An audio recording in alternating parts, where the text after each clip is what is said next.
Well, hi, everybody. Welcome to NAUI's Dive Team Report. I'm your host, Greg Martin. Feeling a little under the weather this week. I've been dealing with a little cold, so obviously I'm not diving either, because that always makes things really challenging when you're trying to equalize ears and so forth. I thought this week, though, I'd take a chance and connect with somebody to talk a little history of diving. I was talking with some folks last week, and we were having a discussion about, this historical aspects of diving. And I thought, well, let's go talk to somebody who maybe has a little more insight on that than I do. So I got a hold of the folks at the, I got to make sure I have the name correct here, the History of Diving Museum. Did I do that right, Lisa? You did. You did it perfect. Okay, and it's Lisa Mongelia, and you are the executive director? Correct. Okay. Yeah, I've been here for almost 3 years now. History of Diving Museum is located in the Florida Keys, down south and west of Key Largo. Is that what I understand? Correct. We're at mile marker 83, which is right in Isla Mirada area, and it's a great little hub for diving. There are a number of folks that have been dealing with the history of diving. I know we have a group up here in the Pacific Northwest that deals with diving here in the Pacific Northwest, the history of diving. And it's a very, very old and very diverse history about people going to the ocean, yes? Yes. Actually, we have a museum that's 3,000 square feet, and it spans 4,000 years of man's quest to explore under the sea. 4,000 years? 4,000 years. Okay. It's not just scuba diving. It's just not just commercial diving. It's everything that encompasses man's quest to explore under the sea. So it's quite a unique collection, and people are just amazed and astonished when they come out, whether you're a diver or not, how much you can see. We have always, there's stories of people trying to get underwater. I mean, as a kid, I tried to make a scuba tank out of a gourd. It didn't work, but I know other people, have taken buckets and turned buckets into diving helmets. And that's right. And we always explore the what ifs of the water world. Well, people are really surprised that there's early writings back to Gilgamesh about trying to create different dive contraptions and air bladders, whether it came from an animal or some other, thing that they have concocted so that they could swim under the sea and find the plant of eternal youth and so forth on the bottom of the ocean. Before there was the the metal buckets, there was wood and there was glass that they used back in the early turn of the century, back in the 14, 15, 1600s, and then they expanded into diving bells and learned how to, once they came up with the concept, then how to improve it, how to make it better, and each evolution of equipment and design and concepts just led to where we are today. And people don't realize that connections. And you go back to the garden hose, and some of the early pumps and the homemade helmets look like they literally took a garden hose and used that with a hand pump to get air down to whether it was their upside-down bucket or their homemade helmet or eventually the Miller-Dunn helmets that were made in the 1910s. It's a very rich history that has been shown in movies, in books. One of my favorite books is 20,000 Leagues Under the Sea, and and you take a breath, and I obviously hit a nerve there. Well, we have funny you should ask or mention, but we have a 20,000 Leagues exhibit, and everybody loves it. We actually have a working, functioning helmet that was used not as a movie prop, but an actual working helmet that was designed from the 20,000 Leagues, prototypes. So that's kind of a neat thing for people to see. Fantastic. Talk a little bit about how the history of the museum's history, how did it come about? Doctors Joe and Sally Bauer were two surgeons from Ohio that like to scuba dive on their vacations. Put all the medical health, stress and hectic life behind so they could just be quiet with one under the water. And on one of their excursions, they happened into an antique store and picked up a diving helmet for, a coffee table piece, something for their den. And as good doctors and researchers, they found out the history of the helmet and how unique it was and how specialized and how rare it was. And then, if you get helmet 1, you need helmet 2, and then you need the breakthrough in helmet 3, and then somebody, you come across a Mark 5, but if you have a Mark 5, you need a Mark 1, 2, 3, and 4. And it just, nowadays they might have been on the show hoarders. They outgrew their winter home in Ohio, their summer home in Isla Mirada, and their attic, and every conceivable space available, and looked around at their collection, and it was a unique international collection, and they had the goal of eventually opening a museum, and we're lucky that they chose the Florida Keys for the location. You go down that rabbit hole and you just can't stop yourself. I can guarantee. Exactly. I know the story on that one.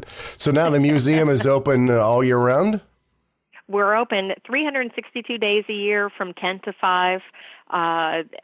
Before they opened, or actually when they opened in 2005, they started with an Immerse Yourself presentation, and Dr. Joe would give a lecture, and then people would go in and they'd see the first exhibit. And the next month they built out a second exhibit, and they would do an Immerse Yourself. And that Immerse Yourself series on the third Wednesday of every month has been consistent since they opened their doors in October 2005.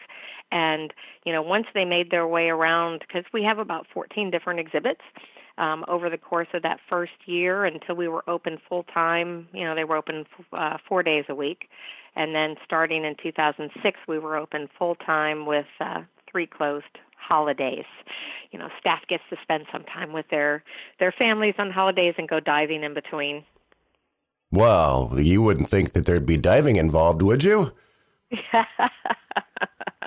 Absolutely, as often as we can. As often as we can. Any chance to get wet, yeah. We do. Absolutely. Now, absolutely. I also notice here, Lisa, that you're offering memberships. I'm assuming that's to help sustain the museum in of itself. The museum is a nonprofit, and we rely heavily. We appreciate the members who help support our mission and our educational outreach. That money goes to helping us take care of the exhibits. It helps us to put on the Immerse Yourself program, to have school kids in at a reduced rate, to have Boy Scout groups in at a reduced rate, and just to sustain us all year long. And it's inexpensive. It's $50 for a single person, generally $75 for a couple, and then $150 for the Mark V family pass. It allows them in the museum free, 362 days a year. It also gives them benefits of discounts in the museum store. And if they bring other visitors or guests or family members with them, those tickets are also at a reduced rate. So the membership really has not only a value to the educational outreach program, but it also has a personal value for their family and their excursions down to the Keys.